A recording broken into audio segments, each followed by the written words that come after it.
Hello and welcome to our quick rundown of Venus Next, an expansion for Terraforming Mars. Venus Next introduces a few new mechanics and wrinkles to the game. Venus itself is represented by a small board with a Venus terraforming track, a standard project to terraform Venus, and spaces for 4 special cities. Terraforming Venus does increase your terraforming score, but a fully terraformed Venus is not required to end the game in multiplayer. To keep the game about the same length as before, there is now an additional phase, called the Solar Phase, which allows the first player to move a global parameter of their choice up by 1 step at the end of their turn. They do not claim any personal benefits from doing so. There are 49 new project cards and they introduce Venus tags and terraforming Venus steps. There are also floaters, a new type of special resource akin to microbes, and like microbes, they are best used within their own engine, adding benefits to each other. A good number of Venus cards require a lot of tag prerequisites, but are comparatively inexpensive compared to their benefits. This makes them very handy in the mid-game. There are very few production increasing cards in the set, and you'll find that adding Venus slows down conventional engines a little bit.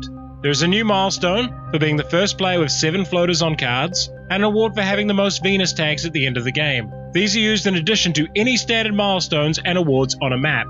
In general, the cards in the set are quite balanced, with no hugely strong cards, but very few poor ones. The corporations are a bit of a mixed bag.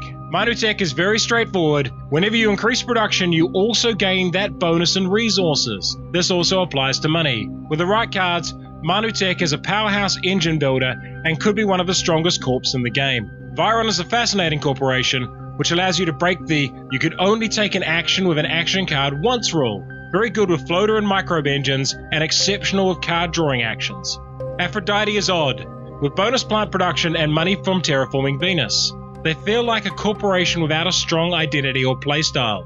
Morningstar Inc. is very focused on Venus, and the ability to draw 3 Venus tag cards at the start of the game allows them to head straight for the Venus File Award and attempt to get some of the excellent tag-dependent Venus cards. However, their Venus-only requirement ability is nothing special. And finally, Celestic, who get to draw 2 floater cards as a first action and can place floaters on cards as an action.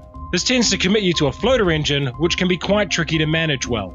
Overall, Venus Next is a solid expansion, irons out some of the swinginess in the card deck, introduces 5 new corps, of which 4 are fun and interesting, and adds additional ways to build engines and paths to victory. I wouldn't say it's a mandatory expansion, but I certainly won't be playing without it.